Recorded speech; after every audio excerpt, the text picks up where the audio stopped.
자, 오늘은 세 번째 시간입니다. 자, 오늘 주제는 시대의 장신을 담은 글쓰기. 우리가 1강은 오바마 명연설 리뷰였고요. 2강은 나만의 스토리로 연설문을 써라.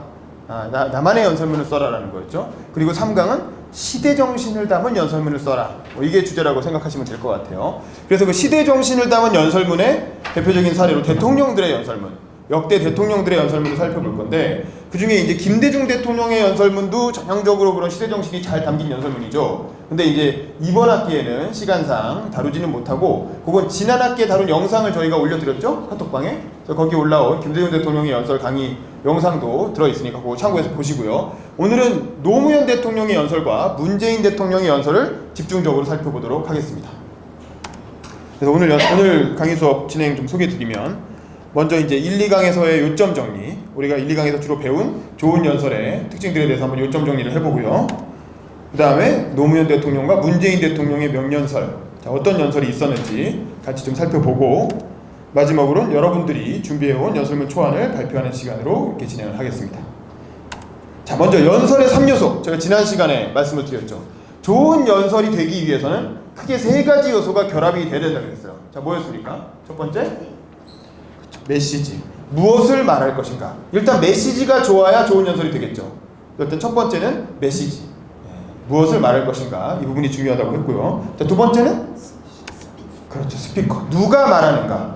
아무리 메시지가 좋아도 어떤 사람이 말하느냐에 따라서 그 연설의 힘은 전혀 달라진다고 했죠.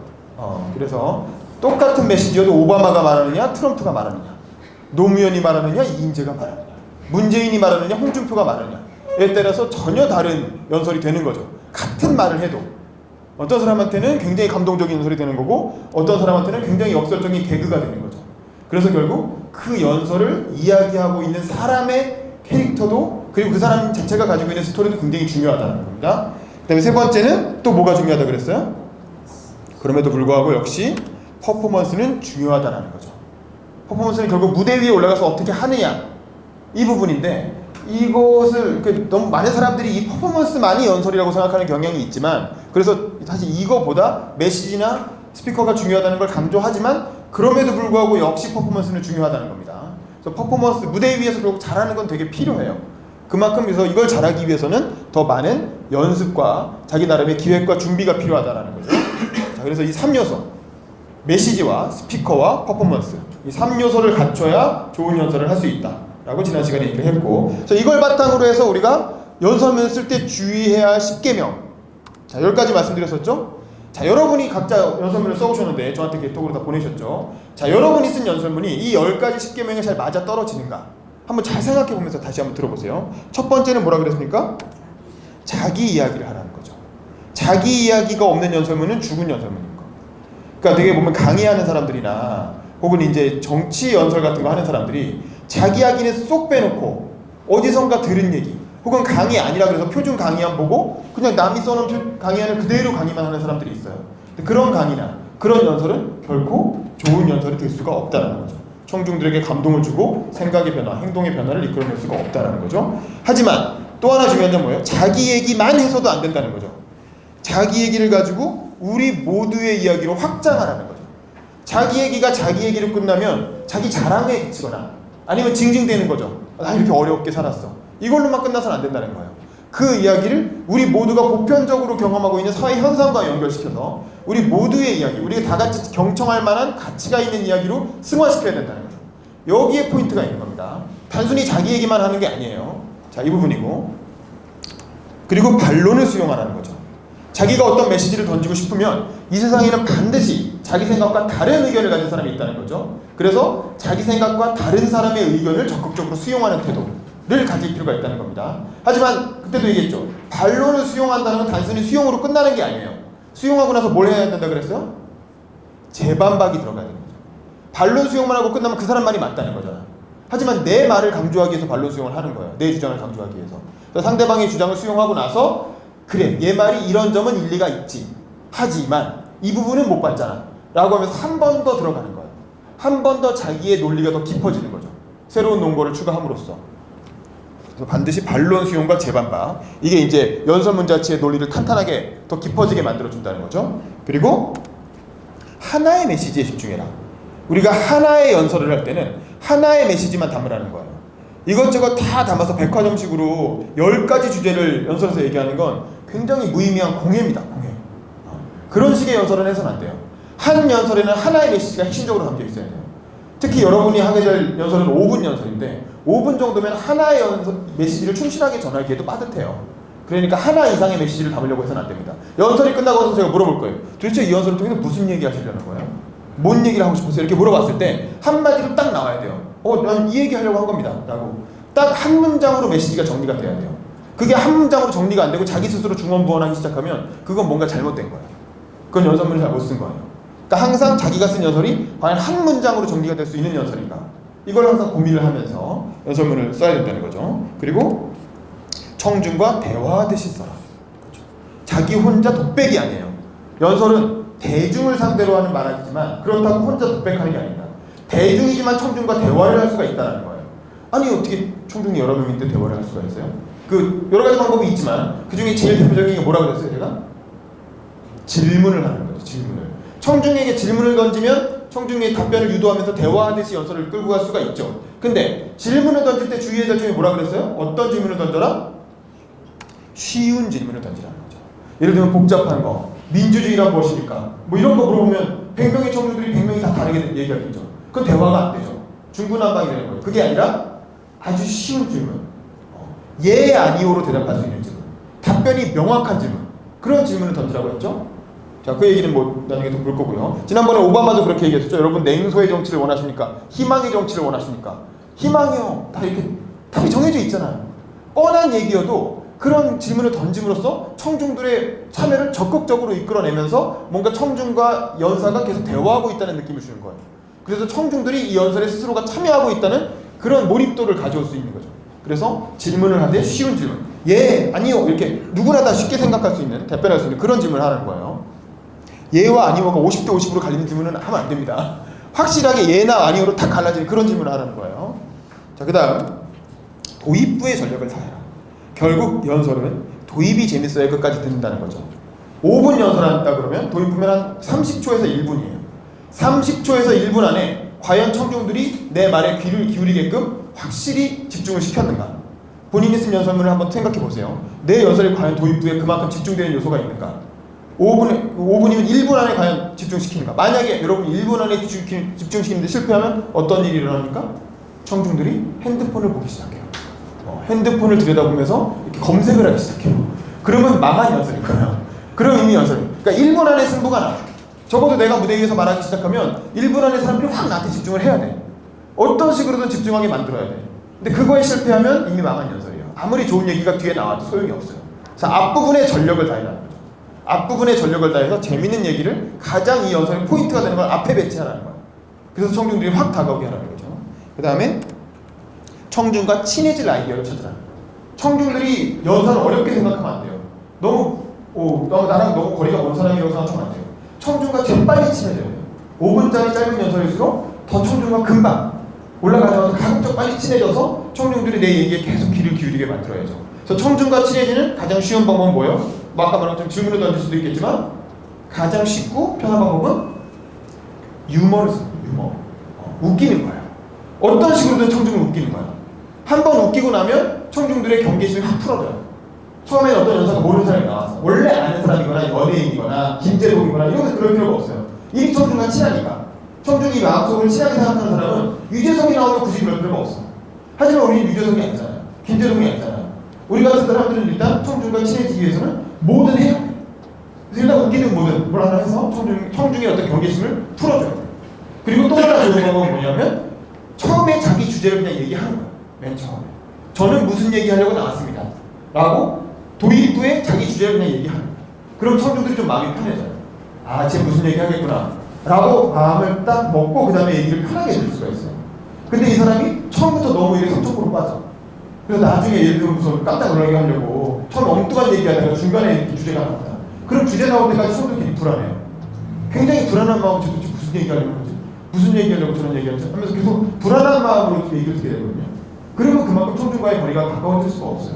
그래서 가급적 자기 처음부터 난 뭐 하려고 이 자리에 나왔다. 난 무슨 얘기 하려고 한다는 걸 처음에 탁 치고 나가는 게 좋아요. 치고 나가고 그 다음에 편하게 풀어가는 거죠. 그거 뭐 너무 그러니까 무조건 두 갈식이 좋은 겁니다. 두 갈식이. 연설은 미갈식으로 하는 거 아니에요. 그 다음 부단히 실전처럼 연습하라는 거죠. 아무리 연설문을 잘 써도 자기가 연습하지 않으면 결코 좋은 연설을 할 수가 없어요. 그래서 되게 이제 많은 사람들이 즉흥 연설이 좋은 연설이라고 생각하는데 뭔가 연습 없이 즉흥적으로 해야 거기에 진정성이 담겨있고 그래야 정말 이렇게 감동이 있고 뭐 이렇게 생각하는 경우가 있는데 그렇지 않아요.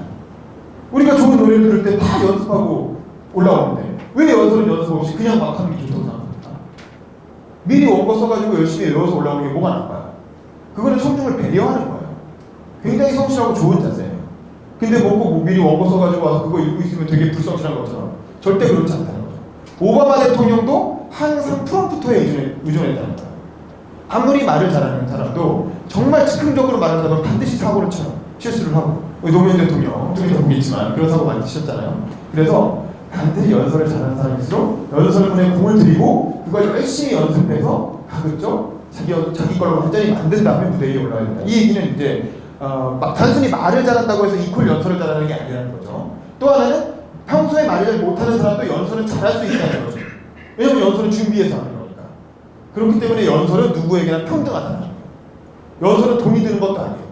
돈이 많다고 잘할 수 있는 것도 아니고 원래 타고난 뭐 목소리가 좋다고 잘하는 것도 아니에요. 솔직히 가요, 노래는 타고난 목소리에 많이 의존하잖아요. 성대 이런 건 제법 재능이잖아요. 하지만 연설은 후천적인 노력으로 누구나 잘할 수 있다는 거예요. 그래서 연설이라는 게 민주주의자의 무기라는 거죠. 그런 얘기 지난 시간에 드렸고 마지막으로 내가 말한 대로 실천해라는 거죠. 좋은 연설의 완성은 그 사람의 삶 그 자체라고 했죠. 그래서 이제 스피커라는 게 중요한 거잖아요. 아무리 좋은 연설을 입바른 소리를 해도 그 사람이 자기가 말한 대로 실천하면서 살지 않으면 그 연설은 엉망진창인 거예요. 꽝인 거예요. 나중에라도 평가가 뒤집어질 수밖에 없는 거예요. 근데 좋은 연설을 하고 그 사람이 끝까지 자기 연설에 맞게 살아야 그 연설이 정말 그런 의미가 담기는 거예요. 링컨, 케네디, 또 지금 오바마, 우리가 기억하는 명연설가들, 김대중, 노무현 다 자기가 연설하고 자기가 연설한 대로 살았죠. 그랬기 때문에 명연설가로 지금까지도 기억이 남는 거예요. 근데 대중 앞에서는 좋은 얘기 한참 다 해놓고 뒤에 가서 배신 때리고 천세동 주인처럼 탈당하고 자기가 한 말 안 지키고 거짓말하고 알고 보니까 뭐 이런 게 막 밝혀지고 비리가 밝혀지고 그런 사람 아무리 연설 잘해도 좋은 명연설가라고는 하지 않죠. 그렇죠? 그냥 그때 운변을 잘했을 뿐이지. 그래서 좋은 연설의 완성은 바로 그 사람의 삶이다. 그 사람이 그 연설에 맞게 실천하면서 사는 것이 중요하다 라는 게 저희가 지난 시간에 1강과 2강을 통해서 배웠던 좋은 연설의 조건들이었습니다. 아시겠죠? 자, 그러면 요걸 바탕으로 해서 오늘은 이 시대 정신을 담아서 연설한다는 게 어떤 것인가를 우리나라의 가장 탁월한 현대 정치인 중에 연설가라고 할 수 있는 김대중 대통령, 노무현 대통령과 그리고 문재인 대통령은 사실은 원래 타고난 연설가는 아닌데 대통령이 되고 나서 아주 명연설을 막 뿜어내고 계시죠. 매번 할 때마다. 자, 그 얘기를 좀 한번 해볼게요. 자, 일단 노무현 대통령의 연설은 좋은 연설이 너무 많아. 아주 여러 가지 좋은 연설이 있는데 그 중에 제가 보여드리고 싶은 건 2002년에 대선 출마 연설이에요. 이건 뭐 여러분 많이 들어보셨을 거예요. 유튜브에 많이 돌아다니죠. 노무현 명연설하면 이게 가장 많이 나와요. 이 연설은 2002년 노무현이 만난 링컨이라는 책을 출판했을 때 출판 기념회에서 한 축사예요. 원래 이게 공식적으로 예를 들면 미국 민주당 전당대회에서 오바마처럼 대선 후보가 돼가지고 제가 뭐 대선 후보 이런 연설이 아니에요.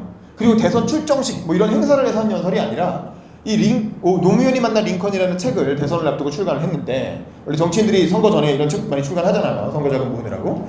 그 자리에서 이제 축사를 한 겁니다. 그래 축사를 하는 과정에서 자연스럽게 대선 출마 얘기가 나온 거예요. 그래서 그 얘기는 나중에 보도록 하고요.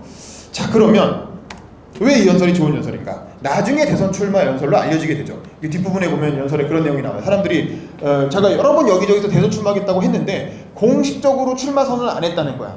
그래서 공식적으로 출마하겠다고 해야 이게 출마 선언이 된다라는 거야. 그래서 제가 이 연설을 대선 출마 선언으로 가름하겠습니다 라고 얘기를 하셔요. 그래서 이게 나중에 대선 출마 연설이라고 그렇게 알려지게 되는 거죠.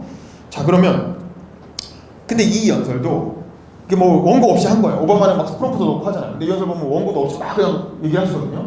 그러니까 원고 없이 한 거니까 뭔가 즉흥 연설이겠구나라고 생각할 수 있는데 그렇지 않다는 거예요.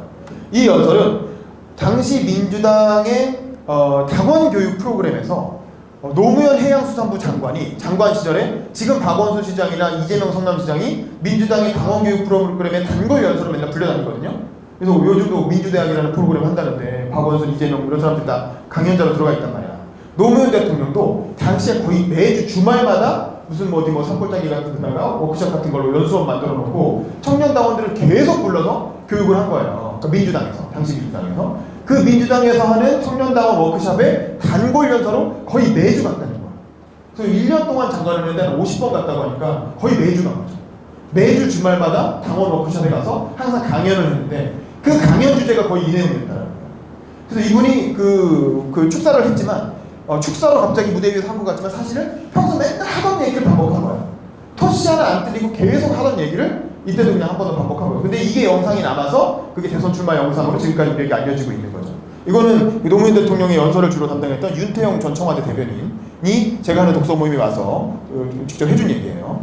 그러면 과연 도대체 노무현 대통령의 연설이 수도 없이 많아요. 여러분 유튜브에서 검색해 보시면 노무현 연설하면 진짜 수도 없이 많이 나와. 그런데 왜 그 수많은 연설 중에 이 연설이 지금까지도 노무현이 한 수많은 연설 중에 최고의 명연설로 꼽히고 있는가? 그리고 노무현 스스로 이 연설을 왜 자기의 대선 출마 연설이라고 그렇게 명명을 했는가? 자, 그걸 한번 우리가 보도록 하겠습니다. 자, 이 연설에 좀 설명을 드리면 이 연설은 2002년에 민주당, 한국민주당입니다. 당시에 새정치민주당, 새천년민주당이죠. 새천년민주당에서 이제 경선이 막 진행 중이었어요. 경선이 시작되기 직전 이때쯤이죠. 이제 대선 출마를 하냐 마느냐를 놓고 이제 많은 논란이 있었는데 사실은 이 노무현 대통령은 굉장히 군소 후보였어요. 그래서 아무도 이 사람이 대통령이 될 거라고 생각하지 않았어요. 그리고 그 당시에 이인재 대세론이라고 해서 이인재라고 하는 정치인이 훨씬 더 인기가 있고 지지율이 높고 당연히 이제 당내에서도 이른바 동교동계라고 하는 사람들 있죠. 그 김대중 대통령이 직계 가신 그룹 동교동계가 다 이인재 쪽으로 줄을 섰어요. 그래서 이게 당연히 김심이 당시 김대중 대통령의 마음이 이인재에게 있다. 왜냐하면 이인재 후보가 1997년 대선 때 굉장히 많이 도움을 줬죠. 음향 기록을 하셨어요. 그래서 이제 그런 얘기가 많이 나오고 있었고 노무현 대통령의 출마가 큰 가능성은 없어 보이는 그런 시점이었어요. 자, 그런데 이 연설을 들어보시면 총 9분짜리였는데 실제로 이제 인터넷에 돌아다니는 건 3분짜리가 있고 9분짜리가 있어요. 3분짜리는 엑기스만 편집된 거고 9분은 전체적으로 쭉 나오는 내용입니다. 근데 저는 사실 3분짜리 연설이 굉장히 유명한 부분인데 그잖아요. 조선왕조 600년이라고 우리는 하면서 시작하는 우리 조선왕조 600년이라고 알려진 연설이에요. 조선왕조는 500년인데 조선왕조 600년과 플러스 100년이죠. 그걸 포함해서. 그래서 이제 그렇게 많이 알려져 있고 사람들이 조선왕조 하는 그 연설 이렇게 많이 얘기를 하죠. 그런데 제가 이 연설을 들은 얘기는 뭐냐면 노무현 대통령이 서거하고 나서 그 광화문에서 춤을 추게 되게 많이 했잖아요. 추모. 그 추모 행사를 할 때 저도 이제 추모하러 취재도 해야 되고 그냥 직자였으니까 나갔는데 뭐가 있었냐면 그날 이제 사람들이 추모 집회를 하면서 어떤 그 인디 가수가 추모곡을 만들었어요. 추모하는 노래를 만들어서 그게 이승철 노래에다 갖다 붙인 거예요. 아니면 자기가 만든 노래였나 모르겠는데 그 추모곡에다가 이 부분을 이어서 붙인 거예요. 그 노래가 쭉 이어지다가 중간에 간주 부분이 있잖아요. 중간에 간주 부분 노래가 없는 부분에 이 연설을 랩처럼 집어넣은 거예요. 그런데 저희가 다 같이 이렇게 노래 대통령 추모하러 앉아있다가 갑자기 노래를 듣다가 이 연설이 나오는 순간 정말 모든 청중들이 다 같이 엄청난 전율과 함께 엄청난 감동을 느낀 거죠. 노무현 대통령이 다시 살아나신 것 같아요. 그 정도로 사람들이 노무현 대통령 참 훌륭한 분인데 어떻게 이렇게 안타깝게 돌아가셨다 이렇게 아쉬워하던 와중에 이 연설을 들으면서 다시 한번 그래 노무현 대통령이 생각했던 나라 만들려고 했던 시대 정신 이런 거였지라는 걸 다시 한번 깨우친 그런 계기가 있고 그 이후에 사람들한테 입소문을 타면서 여기저기 널리 알려지기 시작한 거예요. 사실은 돌아가시기 전에는 그렇게 유명한 연설은 아니었어요. 돌아가시고 나서 추모곡의 일부분이 삽입되면서 아주 대중들에게 유명하게 되었고 그 이후로 인터넷으로도 많이 됐다는 거죠.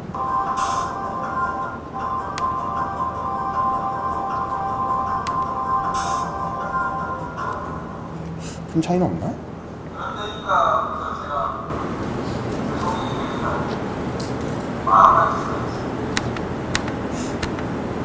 자, 어느 때인가부터 제가 대통령이 되겠다고 말을 하기 시작했습니다.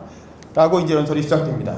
이 앞에 무슨 얘기가 있었는지 모르겠어요. 근데 어쨌든 이 연설은 인용된 부분은 여기서부터 시작이 돼요. 그러니까 대통령이 되겠다는 결심에 관한 고민을 하기 시작하는 거죠. 이 사람이 전혀 대통령이 될 가능성이 없어 보이는데 어느 때인가부터 나 대통령 한번 돼야 되겠어 라고 얘기를 하기 시작했다는 거예요. 자, 그랬더니 사람들이 뭐라고 하느냐.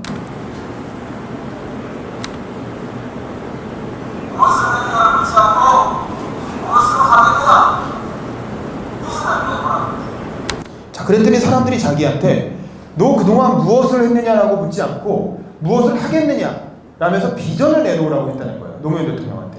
당신 비전이 뭔데? 비전이 뭔데 이런 거 하려고 해? 라고 이렇게 묻기 시작한 거예요. 그러니까 노무현 대통령이 고민을 한 거죠. 그래? 내가 대통령을 나가려고 하는 생각해보니까 내 비전이 뭔지 한번 좀 생각을 해봐야 되겠다라고 하면서 스스로 이제 자문자답을 하는 거예요. 이런 것도 전형적인 대화형인 거예요. 청중과 대화하면서 이제 연설을 끌고 가는 거죠.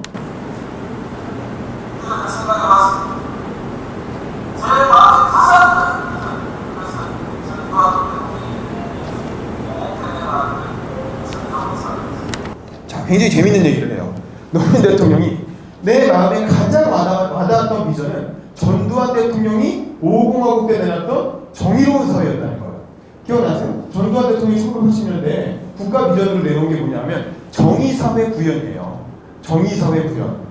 그래갖고 너무나 그 관공서나 학교나 이런 거 가면 정의사회 구현해가지고 한자로 딱 써있고 거기에 전두환 대통령 사진이 이따가까지 걸려 있었어요. 근데 80년대를 한국에서 살아보신 분들은 요즘 너무 어린 분들은 모를 수 있지만 80년대 전두환 정권이 정의로운 사회였습니까? 전두환 대통령이 정의로운 대통령이었습니까? 광주에서 수백 명을 죽이고 그 군사력을 가지고 쿠데타를 일으켜서 집권했잖아요. 근데 그런 사람이 정의로운 사회를 비전이라고 얘기했다는 거죠. 근데 노무현 대통령은 사실 정의란 말을 되게 좋아하거든요. 그 나중에 노무현 대통령의 유지를 받던 정당 중에 하나가 정의당이라고 이름을 지었을 정도잖아요. 그러니까 정의라는 게 사실은 노무현한테 굉장히 와닿는 가치였는데 정의사회라는 말을 쓸 수가 없는 거야. 전두환이 이미 말을 했으니까. 자, 이런 거예요. 그럼 도대체 비전을 말하는 게 무슨 의미가 있는 거지? 이런 생각을 하는 거죠.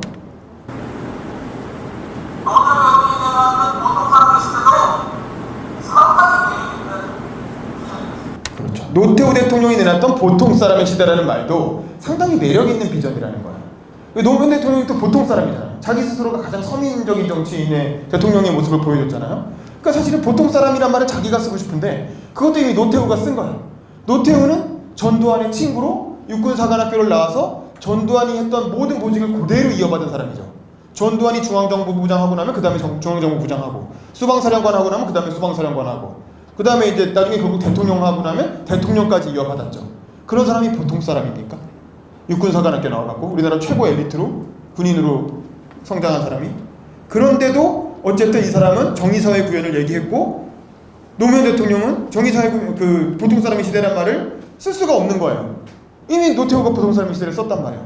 그럼 도대체 이게 뭐냐라는 거예요. 비전을 말하는 게.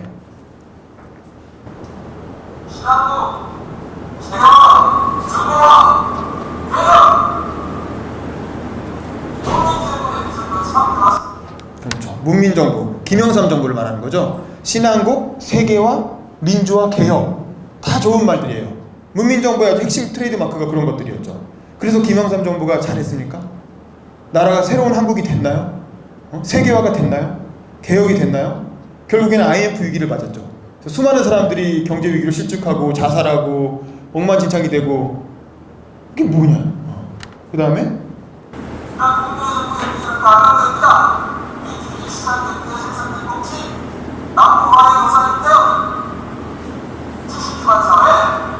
자, 국민의 정부의 비전은 달달 웬다는 거예요. 자기가 국민의 정부에서 장관도 했잖아요. 그러니까 예를 들면 뭐 시장 경제, 생산적 복지 다 좋은 말들이라는 거예요. 다 웬다니까 국민의 정부 비전은. 그런데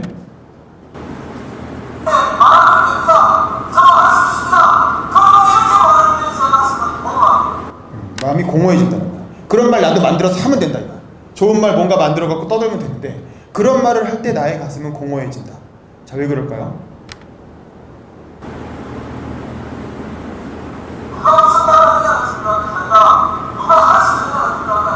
그렇죠. 그런 말, 멋있는 말 누가 못하냐는 거예요. 근데 누가 무슨 말을, 그러니까 비전을 물어보니까 나도 비전 뭐 대충 만들어서 말하면 되는데 그렇게 말하는 게 무슨 소용이 있냐는 거죠. 비전을 그냥 말하는 것보다 결국 누가 하느냐가 중요하다는 거죠. 그러니까 그 사람의 인생을 봐야 된다는 얘기를 하는 거고, 그러면서 노무현 대통령이 생각하는 비전이 뭔지가 이 다음에 나와요. 자, 뭘 얘기하냐 하면, 자, 자, 책을 읽은 얘기를 합니다. 잘 들어보세요.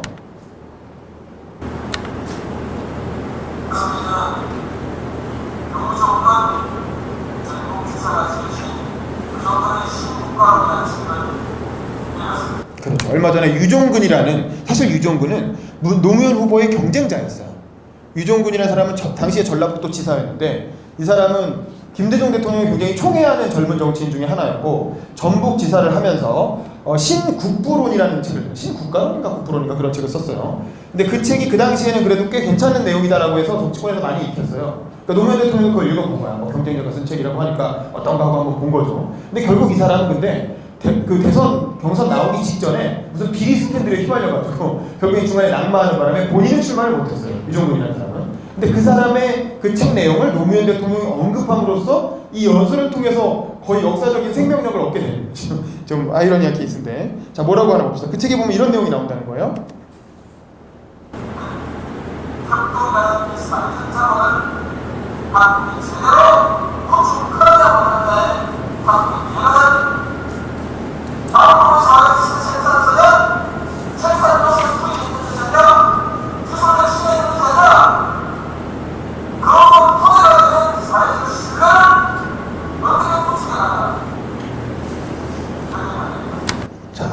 이 신국부론에 보면 무슨 얘기가 나오냐면, 앞으로 우리나라가 다시 새로운 선진국으로 도약해 나가기 위해서는 가장 중요한 요소가 생산성의 향상이나 요소 투입이나 기술 발전, 뭐 그렇게 말하기 쉽잖아요. 일리가 있는 얘기죠. 하지만 그것보다 더 중요한 게 뭐다? 바로 신뢰라는 사회적 자본을 구축해야 된다는 거예요. 지금 우리 사회가 사실은 이 연설 이후에 2002년이니까 15년이 흘렀죠. 우리 사회에 신뢰라는 사회적 자본이 있나요? 사람들이 서로를 신뢰하나요? 사람들이 서로를 믿고 의지하나요? 우리 사회에 신뢰가 없기 때문에 생기는 엄청나게 많은 거래 비용 등이 있죠. 사실은 세월호 특별법 문제 같은 것도 다 신뢰가 없기 때문에 정부를 못 믿겠다는 거잖아요. 거기에 검찰도 못 믿겠다는 거잖아요. 거기에 특검도 못 믿겠다는 거잖아요. 그러니까 결국 세월호 특조위 조사위라는 걸 만들어서 자기들이 직접 기소권 수사권 다 가지고 하겠다, 뭐 이런 얘기였던 거잖아요.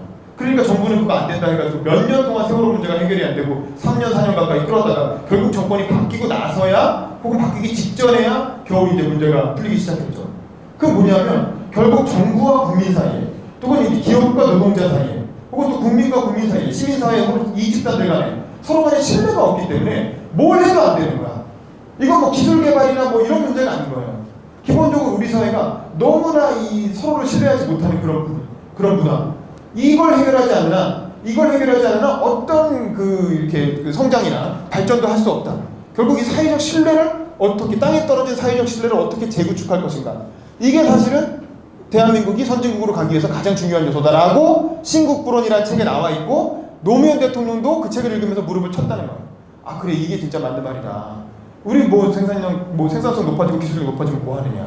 사회의 신뢰를 어떻게 확보할 것인가 라는 고민을 했다는 거고, 그 고민으로부터 뭐가 나오는, 역사가 나오는 거예요. 역사 이야기가 시작하는 거죠. 그래서 그 유명한 조선왕조 600년 이래로라는 부분이 나오는 거예요. 한번 들어보겠습니다.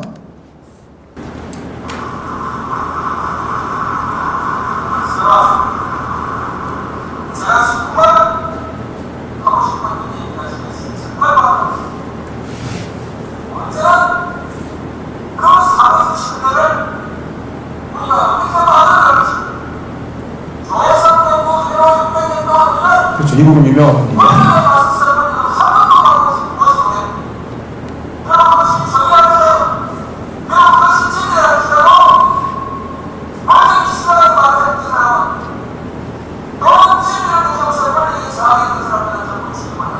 그렇죠. 뭐 유명한 얘기죠.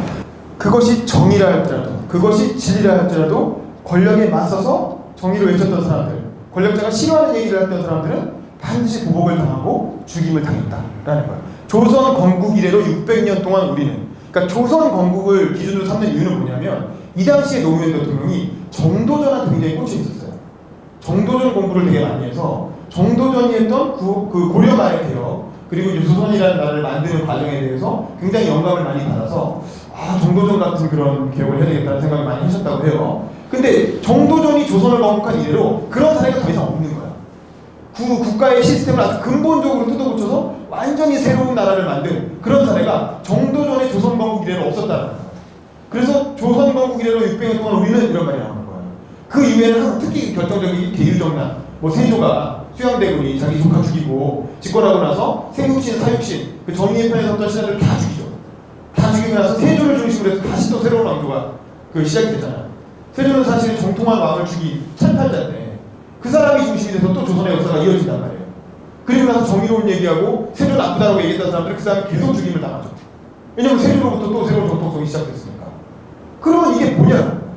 나라의 정의가 근본적으로 부정되는 상황에서 어떻게 어떤 얘기를 하든 그 정의로수가 있느냐. 그 다음에 이제 조선이 망하고 나서는 또 이승만이 들어오면서 친일파를 다시 복권시켰고, 그 다음에 또 이제 친일파 문제 있다고 말하는 사람들은 또 쫓겨나고 빨갱이로 몰리고 죽임을 당하고, 그러면서 이제 또 그 다음에 유명한 그 80년대 데모하는 사람 학생들에 대한 얘기가 나옵니다.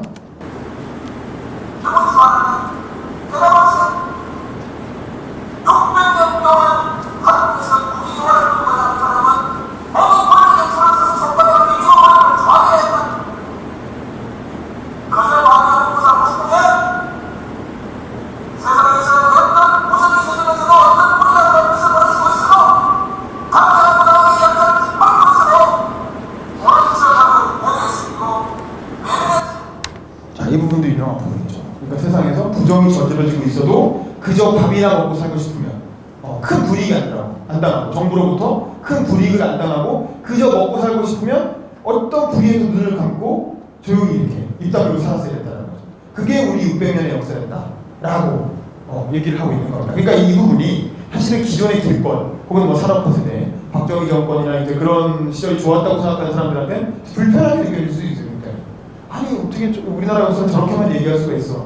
그래도 우리나라가 이만큼 먹고 살게 됐고 부자가 됐고 뭐 저거 얘기할 수 있지만, 정의라고 하는 관점에서 보면 어떻게 보면 이제 정부가 정의를 독점하고 정부의 정의에 대해서 반대 의견을 얘기하는 사람들을 끊임없이 탄압하고 배제하고 억압해온 역사였다는 거죠.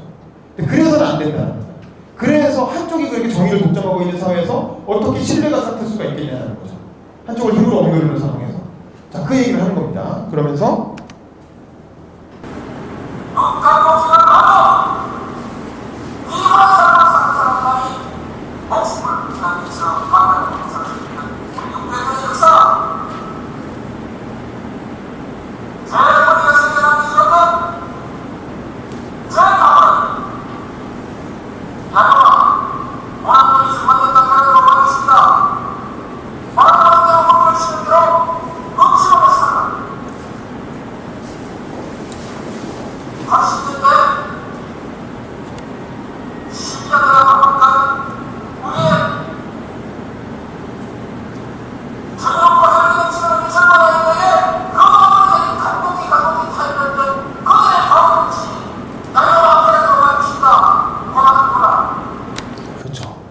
정의로운 청년들이 정의를 외쳤을 때 어머니들이 했던 얘기도 야 이놈아 계란으로 바위치다, 그만둬라.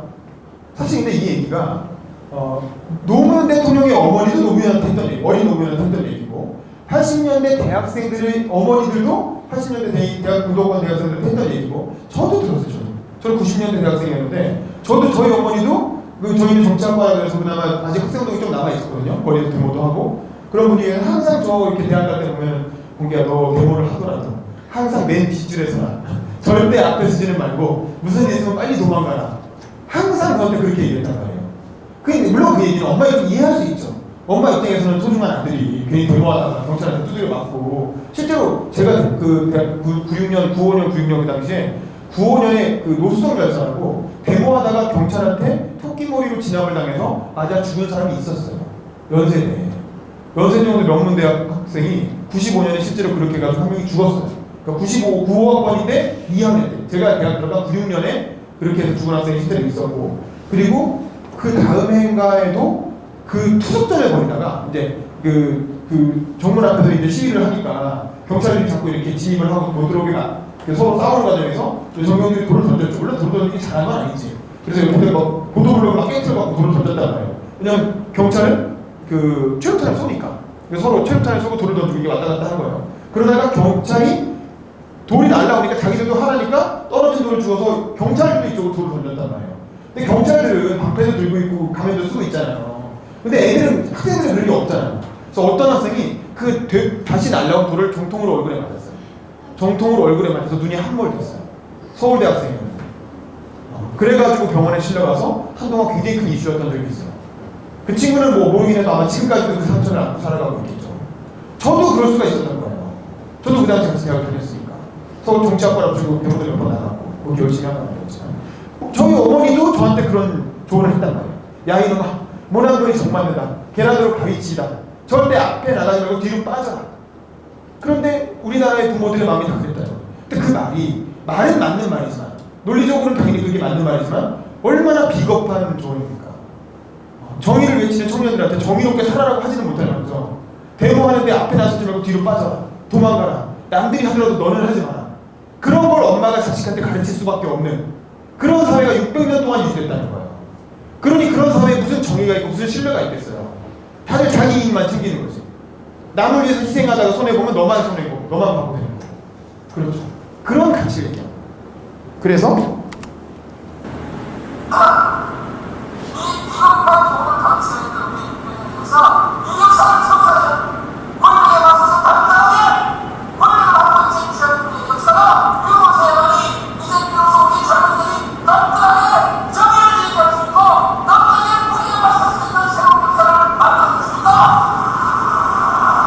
이 부분이 클라이막스죠.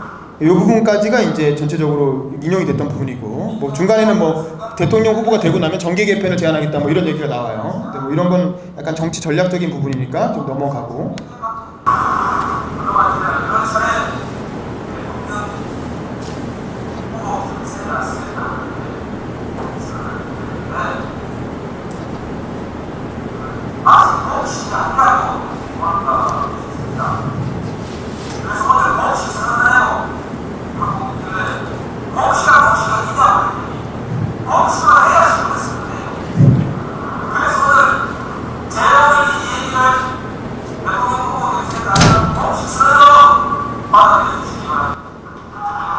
그렇죠. 이렇게 해서 이제 이게 공식 대선 출마 선언문이 된 거예요.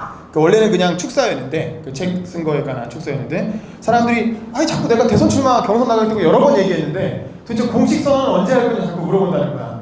아니 그래서 뭐 아니 이미 여러 번 얘기했는데 뭔 공식 선언이냐 그랬더니 공식적으로 선언을 했다고 해야 그걸 신문에 써준다는 거죠. 그러니까 언론에서 기사화가 된다는 거죠. 그래서 이제 노무현 대통령이 오늘 연설을 잘 됐으니까 오늘 이 연설을 제 대선 출마 공식 선언으로 받아들여 주시기 바랍니다. 라고 하고 이 연설이 끝나는 거예요.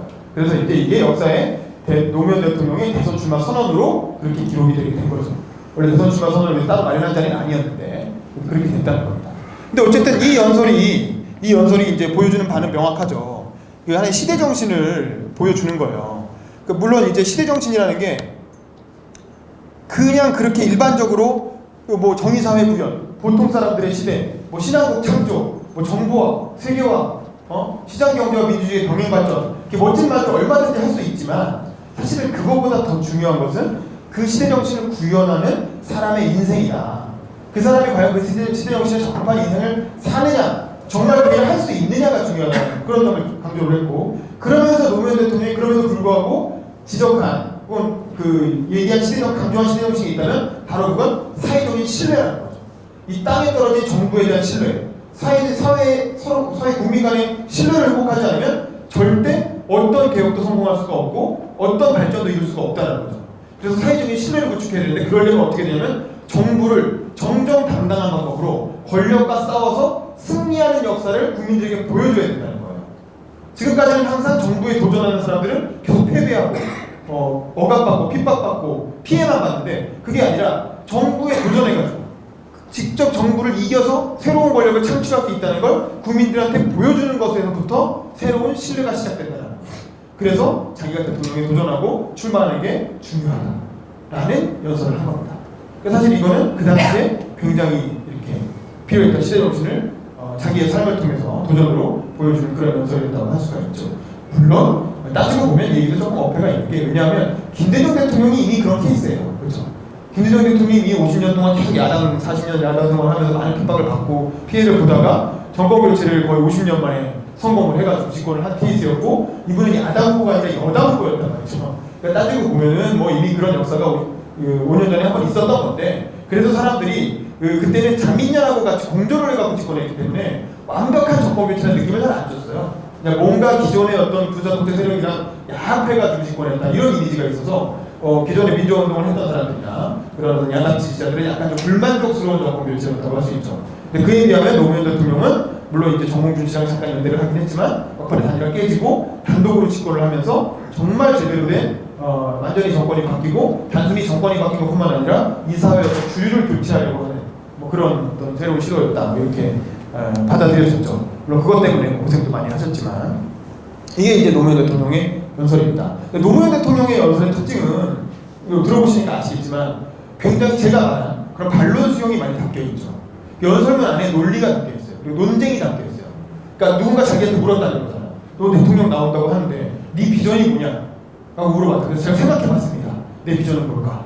전두환 제일 마음에 들었던 비전은 전두환 대통령이 얘기했던 정의사회 구현인데, 그 다음으로는 노태우가 얘기했던 보통 사람 시절도 아주 좋았는데, 신한국 창조 이런 것도 다 좋았는데, 근데 그런 말이 무슨 소용이 있냐? 뭐 이런 거죠. 그러니까 결국 이게 스토리가 있는 거예요. 청중과 대화하듯이 마치 독백인 것 같지만 사실은 청중들의 질문에 답하는 방식으로 그런 식으로 연설을 구성한 거죠. 그리고 이건 연설문으로 이렇게 워딩을 해서 쓴 연설문은 아니지만 본인이 평소에 항상 강연을 다니면서 많이 했던 레퍼토리였다는 거예요. 그래서 자기한테 완전히 숙달된 논리로 탑재가 돼 있던 얘기였다는 거죠.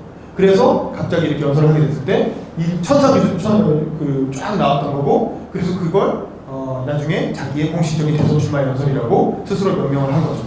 이게 유명한 노무현 대통령의 대선 출마 연설이다라는 겁니다. 이거 외에도 좋은 연설이 너무 많아요. 노무현 대통령 연설 많이 찾아보세요. 대통령이 취임하고 나서 했던 공식 축사도 뭐 좋은 게 많은데, 사실은 노무현 대통령은 그 공식 기념사나 축사보다는 후보 시절의 연설이 좋은 게 더 많아요. 그러니까 야인으로서 아직 후보로서 대중들을 선동하고 설득하고, 그래서 정권 교체 혹은 이제 이렇게 새로운 그 나라를 만드는데 앞장서야 된다, 나서야 된다라는 그런 메시지를 던지는 그런 어떤 격정적인 연설들이 굉장히 많죠. 또 그런 거에 매료되고 감동받아서 정치에 관심을 가지게 된 청년들 굉장히 많았고, 사실 뭐 저도 그런 사람 중에 하나죠. 노무현 대통령 선거운동하면서 정치에 관심을 가지고 그러다 보니까 기자까지 되게 됐죠.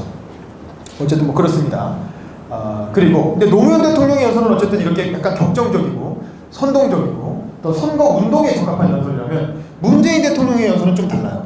자, 다시 문재인 대통령 연설을 한번 들어가 볼게요. 자, 봅시다. 노무현 대통령의 연설. 축사였고 대선 출마 연설로 나중에 알려지게 됐고, 당원교육 연설로 얘기했던 레퍼토리였다는 거죠.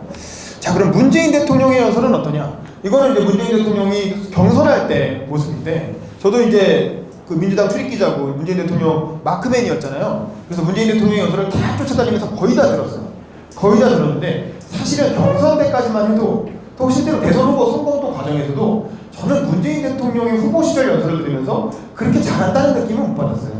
그냥 어딜 가나 정해진 레퍼토리를 그냥 계속 반복했고, 그리고 이제 뭔가 이 사람이 정말 자기한테 어울리는 자기 목소리를 연설을 한다기보다는 뭔가 참모가 적어준 걸 그냥 이렇게 읽는다는 느낌이 강했어요. 그에 비해서 경선 때는 이재명 성남시장이나 안희정 충남지사의 연설이 굉장히 좋았어요. 이재명 시장이나 안희정 지사, 특히 안희정 지사는 아예 연설문에 의존하지 않았어요. 마치 옛날 노무현 대통령 후보 시절처럼 연설문 없이 항상 즉흥 연설을 했어요. 그래서 문재인 대통령이나 이재명 시장이나 최성 시장은 항상 경선에 들어가게 되면 경선 전에 연설문이 미리 배포가 돼요. 연설문을 미리 보내주고 연설 시작하면 그때부터 엠바고 풀리는 겁니다. 이렇게 해가지고 우리가 연설문 내용을 다 보면서 실제로 연설문 내용이랑 맞게 하나 이렇게 비교해가면서 들었거든요. 근데 안희정 지사는 연설문이 항상 배포가 안 돼. 연설문 없습니다. 연설문 끝나고 나옵니다. 이런 거야. 그러니까 뭐냐면 그 참모들도 안희정 지사가 연설을 해야 연설문이 나오는 거야. 안희정 지사가 연설하는 걸 듣고 그걸 받아쳐서 그걸 연설문을 정리해서 기자들한테 제공하는 식이었어요. 그러니까 안희정 지사는 굉장히 즉흥 연설에 자신이 있었고, 실제로 뭐 충남 경선 때라든가 굉장히 잘하기도 했죠. 그런 거를. 그래서 안희정 지사는 되게 즉흥 연설을 잘한다고 여겨졌지만 어쨌든 경선에서 패배를 했죠. 또 이재명 성남시장도 촛불 집회 때는 즉흥 연설을 많이 하셨지만 경선 때는 연설문을 갖고 왔어요. 근데 이재명 시장의 연설문은 뭐 원래 우리가 분석을 하려다가 말하는데 굉장히 본인의 스토리가 충분히 담겨있는 연설문이에요. 자기가 어렸을 때 소년공으로 그 무슨 시계 공장에서 일했다는 거잖아요. 그 스토리부터 시작해서 굉장히 어렵게 살다가 변호사가 되고 시민운동을 하고 정치를 하면서 또 촛불 집회에 참여해서 자기가 하고 싶은 세상을 이렇게 바꾸겠다는 강한 어떤 의지를 드러내는 되게 좋은 연설이죠.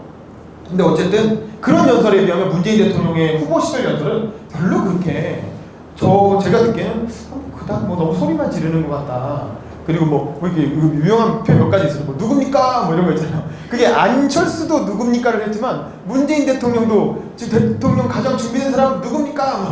뭐 이런 걸 많이 했어요. 그래서 몇 가지 그 유명한 그 표현들이 계속 반복되고 그냥 좀 연설로서는 좀 루틴하다, 너무 전형적이다라는 느낌을 많이 받았었는데 그리고 누군가 뭐 적어준 연설을 한다는 느낌이 강했고 근데 저는 깜짝 놀란 게 문재인 대통령은 대통령이 되고 나서 한 연설이 너무 좋아요.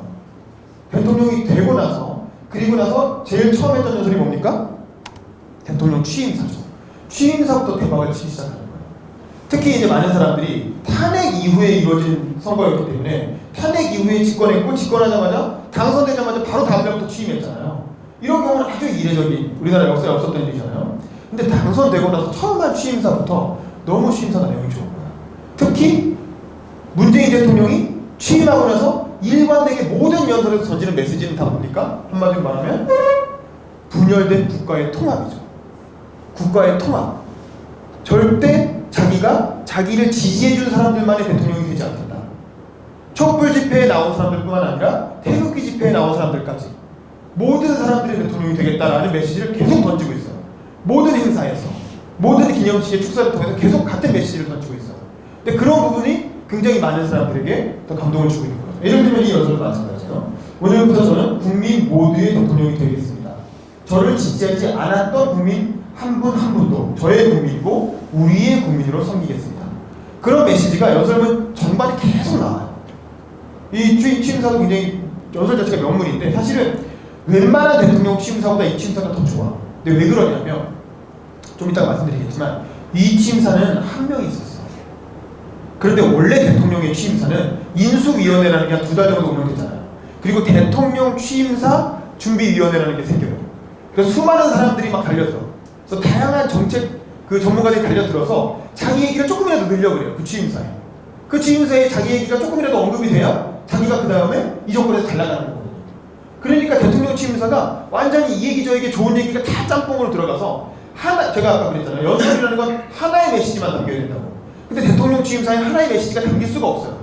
왜냐면 온갖 좋은 얘기들이 각 분야별로 다 들어가기 때문에 진짜 백화점식으로 다양한 메시지가 쭉 나열돼요. 그러니까 대통령 취임사가 좋을 수가 없는 거죠.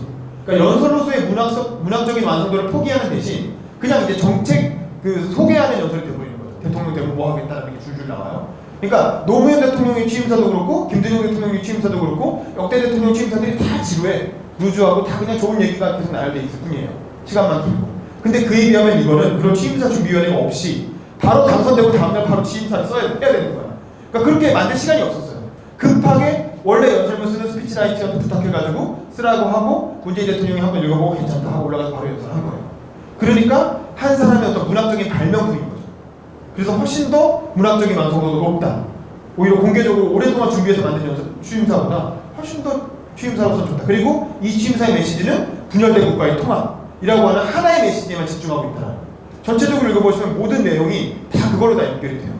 그렇기 때문에 굉장히 문학적 완성도가 높고 이 연설문을 쓴 사람은 누구냐면 이 뒷부분에 나오는 부분 거듭 말씀드립니다. 문재인과 더불어민주당 정부에서 기회는 평등할 것입니다. 과정은 공정할 것입니다.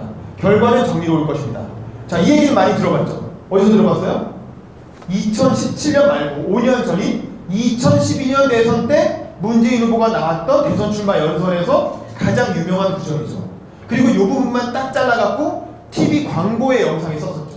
문재인 후보 광고 영상에 이 부분만 딱 들어갔단 말이에요.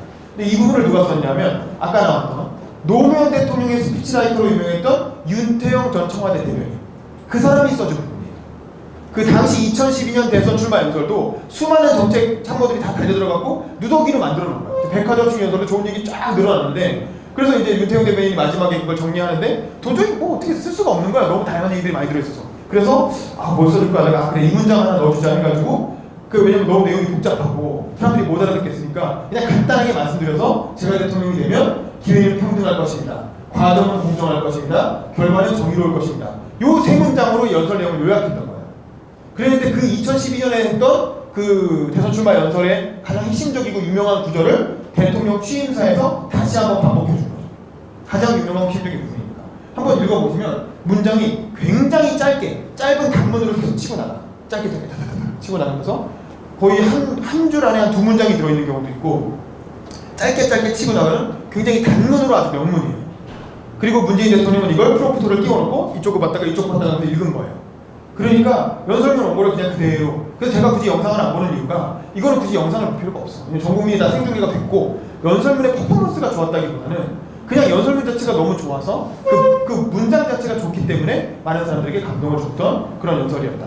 그리고 문재인 대통령의 그 스피커 자체가, 문재인 대통령 자체가 그런 연설의 내용에 어울리는 삶을 살아온 분이어서 아주 퍼포먼스가 옛날에 노무현 대통령이나 김대중 대통령, 오바마 대통령처럼 퍼포먼스가 뛰어나진 않지만 메시지와 스피커가 좋기 때문에 명연설로 남게 되는 거죠. 그래서 굳이 영상을 볼 필요 없고 원고만 봐도 된다는 겁니다. 이 연설도 아주 좋았지만 또 이 연설 이후부터는 또 문재인 대통령의 연설을 주로 누가 책임지게 되냐면 연설문 스피치라이터가 바뀌어요. 근데 그 사람도 굉장히 연설을 잘 써요. 그 다음에 또 대박을 친 연설이 뭡니까? 이 5.18 기념사죠. 저는 제가 이 5.18 기념사를 뭘 했냐면, 처음에 이제 연설문이 먼저 저한테 왔어요. 기자들한테 추측관해서 청와대 출입기자들 쫙 뿌려줬어. 그리고 이거 원고를 보내주고, 이게 이제 생중계가 나가잖아요. 생중계가 나가면 제가 이걸 수포라 그래서 자막을 달아야 돼요. 그러니까 연설문이 생중계가 될 때 그 연설문의 내용에 맞게 밑에 이렇게 자막이 깔리잖아요. 근데 그걸 줄줄 다 쓸 수는 없잖아요. 그러니까 요약해가지고 자막을 달아줘야 되는데 그거는 기자가 해야 되거든요. 출입기자가. 그래서 제가 그 역할을 맡았어요. 그래서 제가 이 연설문을 실제로 방송에 나오기 전에 먼저 읽어본 거지. 먼저 읽으면서 조금씩 여기서 이렇게 자막을 달았는데, 가장 감동했던 부분이 5.18 자체가 전체적으로 5.18의 맥락과 의미에 대해서 짚어주고 있었지만, 이 연설에서 유명했던 부분 뭐가 기억나세요? 그거 있었죠. 일단 뭐가 있었어요? 세월호 팽목항에 갔더니, 그쵸? 4.16 어머니들한테 5.18 엄마들이 적어놓은 플랜카드가 있었다는 거죠. 그러면서 뭐라 그랬어요? 내가 그 맘 아소. 그러니까 너무 걱정하지 마세요. 그래서 5.18 유가족들이 4.16 세월호 유가족들한테 전하는 플랜카드, 이 부분을 언급한 부분이 많이 이용이 됐고, 그리고 쭉 이어지다가 5.18은 광주만의 행사가 아니었다는 거죠. 광주에 가서 5.18이 그 기념사를 하는 거지만 5.18은 광주만의 행사가 아니라 전국에 5.18이 있었다는 거죠. 라고 하면서 그 사람들을 우리가 기억해야 된다고 하면서 1982년 광주교도소에서 광주 진상규명을 위해 40일간 단식하다 복사한 29살 곽광현, 그 87년 광주사 석임을 외치며 분신 사망한 25살 노동자 표정도, 88년 진상규명 외치며 명동성당에서 투신 사망한 조선만, 88년 광주 살아있다 외치며 숭실대 옥상에서 분신 사망한 박래전, 이런 청년들의 이름을 직접 하나하나 불러준 거예요. 이렇게 호명할 때 사실은 저는 이 부분을 읽으면서 진짜 온몸에 찌릿찌릿한 그런 전율이 느껴졌거든요. 그 전의 연설에서는 이렇게 구체적으로 이름을 얘기하지 않았어요. 구체적인 상황을 설명하지도 않았고, 그냥 이게 5.18 그 슬픈 일이었고 우리는 그걸 이어받아서 이 정신을 이어가야 되고 이런 식의 그냥 추상적인 개념들이 계속 나오는 거죠. 하지만 문재인 대통령은 여기서 굉장히 구체적인 5.18로 인해 사망한, 그리고 광주뿐만 아니라 전국에서 5.18을 외치다가 사망한 사람들의 이름을 하나하나 불러줌으로써 이 연설을 아주 구체적인 디테일로 사람들의 마음에, 그 사람들 기억하는 사람들을 이렇게 다시 떠올리게 만들고 감동을 준 거죠. 그래서 이 부분이 굉장히 많은 감동을 줬습니다. 그래서 수많은 젊은들이 5.18 연맹의 것을 위로하며 자신을 던졌습니다. 그래서 전국에 5.18 때문에 사망한 혹은 희생한 열사들이 많이 있었다는 거죠. 이런 점들을 지적해 준 것도 굉장히 큰 감동을 줬고, 특히 이 연설의 말미에 뭐가 있었습니까? 문재인 대통령 지지율을 폭등시키는 아주 유명한 이벤트가 있었죠. 뭐가 있었어요? 그 여자분 한 분이 그 어머니 그 아빠가 5.18 당일 돌아가신 딸이 그날 그 편지를 읽었잖아요. 아빠한테 붙이는 편지. 그러니까 아빠가 딸이 태어나가지고, 딸한테 원래 외부에서 살다가 공무원이었는지 아니면 외부에 출장 갔었는지 외부에 있다가 광주에서 딸이 태어났다는 소식을 듣고 딸 태어나서 얼굴 보려고 광주에 왔다가 이 5.18이 휘말린 거예요. 그래갖고 그 군인이 쏜 총에 맞고 죽은 거예요. 그러니까 그 딸은 자기가 안 태어났으면 아빠가 안 죽었을 텐데, 자기가 태어나갖고 아빠가 죽은 거예요. 그러니까 항상 5.18이 아빠 기일인 거야. 자기 생일이면서 아빠의 기일인 거야. 그러니까 5.18이 돌아올 때마다 얼마나 가슴이 아프겠어. 나 때문에 아빠가 죽었고 엄마는 과부가 됐고 평생 혼자 사시는데 그 얼마나 죄책감이 들면서 미안하면서 그 내가 괜히 잘못 태어난 것 같고 막 이런 그 마음이 들었을 거 아닙니까? 그래서 그 얘기를 하면서 이 자리에서 아빠한테 아빠 사랑합니다라고 하면서 울었다는 거예요. 울고 이렇게 감사합니다 하고 뒤로 돌아서 들어가는데 문재인 대통령이, 저는 이걸 의전 담당 참모들한테 확인도 해봤어요. 이거 솔직히 짠 거 아니냐, 미리 짜고 이렇게 시나리오를 한 거 아니냐. 아니라니까. 원래 그런 얘기가 없었다. 실제로 그래서 그분은 그냥 뒤로 돌아서 들어갔고 문재인 대통령이 갑자기 벌떡 일어나서 나오니까 앞에서 보고 있던 행사 진행하던 사람이 뒤에서 대통령이 따라오니까 잠깐 멈추시라고 해서 뒤로 보라고 해서 뒤로 보니까 대통령이 나와가지고 같이 이렇게 만나서 안아줬던 거죠. 이런 퍼포먼스. 이분이 연설을 잘한 건 아니지만, 연설을 목소리가 우렁차고 뭐 이렇게 기교 있게 한 건 아니지만 정말 진정성에서 우러나오는 그 사람을 보고 너무 가슴이 아팠던 거야. 위로해주고 싶었던 거야. 자기도 모르게 벌떡 일어나서 가서 안아준 거죠. 그런 어떤 진정성이 느껴지는 퍼포먼스가 이 연설을 굉장히 역사에 남는 문재인 대통령의 명연설로 승화시킨 거죠. 그래서 이때 이후로 광주에서, 원래 문재인 싫어했잖아요 사람들이. 광주에서 문재인 지지도 별로 안 좋아했잖아요. 그래서 광주에서 지지 못 받으면 정계 은퇴하겠다는 발언까지 했잖아요. 그 정도로 광주 사람들이 문재인 별로 안 좋아했거든요. 그랬는데 이 연설 이후로 광주에서 지지율이 완전히 폭등을 해서 지금은 뭐 완전히 국민의당이 깨게 그래서 말할 수가 없는 그런 상황이 됐죠. 그 다음에 또 하나의 명연설, 사실은 저는 지금까지 한 연설 중에 가장 최고는 이거라고 보는데, 이 현충일 추념사. 또 마침 집권한 데에 한 달도 안 돼서 현충일이 있었단 말이에요. 6월입니다. 근데 현충일은 5.18이 되게 민주화 세대가 기념하는 기념일이라면, 현충일은 주로 누가 기념합니까? 산업화 세대, 한국전쟁을 겪은 세대, 이런 사람들이 주로 기념하는 게 현충일이란 말이에요. 그리고 민주화 세대는 사실은 현충일에 대해서 약간 거부감을 가진단 말이에요. 저거 군사정권이 말이야, 국민들 이렇게 동원하려고 만든 그런 행사, 기념일 아니냐라고 별로 안 좋게 생각하는 그런 게 있는데, 현충일 추념사에서 문재인 대통령이 현충일을 민주화 세대와 산업화 세대 전 국민의 기념일을 만든 거예요. 이 연설을 통해서. 어떤 식으로 연설했냐면 뭐 이런 거죠. 애국은 오늘의 대한민국을 이기야 할 모든 것입니다. 왜냐면 애국이라고 하는 가치가, 우리 기억나죠? 지난 탄핵 때 촛불 집회에서는 이렇게 탄핵 주장을 하고, 태극기 집회에서는 탄핵을 반대하면서 마치 애국시, 뭐 태극기, 뭐 이런 거를 다 보수 세력이 가져간 것 같은 느낌을 줬단 말이에요. 탄핵을 반대하는 박근혜 지지자들이 태극기 흔들고 애국심 뭐 이런 거 이렇게 이렇게 쓰고 다니고 막 이러면서. 근데 애국이라고 하는 키워드를 문재인 대통령이 현충일 추념설을 통해 다시 가져온 거예요. 그래서 뭐라고 했냐면, 애국은 오늘의 대한민국을 위한 모든 것입니다. 국가를 위해 헌신한 한 분 한 분이 바로 대한민국입니다. 보수와 진보로 나눌 수도 없고 나누어지지도 않는 그 자체로 온전히 대한민국입니다. 독립운동가의 품 속에 있던 태극기가 고지 쟁탈전이 벌어지던 수많은 능선 위에서 펄럭였습니다. 그러니까 이제 독립운동의 역사와 고지 정탈은 한국전쟁을 말하는 거잖아요. 한국전쟁의 역사. 근데 민주화 세력은 사실은 한국전쟁, 특히 민주화 세력 중에 일부 종북 세력은 한국전쟁을 잘못된 전쟁이라고, 북한이 쳐들어온 게 오히려 잘한 거라는 식으로 북한을 막 정당화하기도 했잖아요. 그래서 한국전쟁에 대한 평가를 놓고 많이 엇갈리거든요. 근데 이제 그거를 독립운동의 역사와 연결시켜서 하나의 대한민국의 역사를 적극적으로 인정을 한 거죠. 그리고 파독광부 간호사를 환송하던 태극기가 5.18과 6.18항쟁의 민주주의 현장을 지켰습니다. 파독광부나 간호사는 주로 누가 많이 내세우는 아이템입니까? 보수 세력들이 많이 내세우죠. 특히 박정희 대통령의 아주 아이콘이잖아요. 산업화 상징이잖아요. 국제시장이라는 영화에도 나오고, 그리고 박근혜 대통령도 파독광부 간호사 엄청 강조하고 임기 초에 그 사람들 독일에서 불러와가지고 면담도 하고 그랬잖아요. 근데 이 보수 세력의 아이콘이었던 파독광부와 간호사를 뭐라 연결시킵니까? 5.18과 6.18항쟁의 민주주의 현장에도 그 태극기가 있었다 라고 하면서 민주화 세대의 아이콘과 또 연결을 시키는 거예요. 그래서 산업화 세대와 민주화 세대가 이 연설 속에서 역사적인 화해를 이루게 되는 거죠. 그런 메시지를 던진 거죠.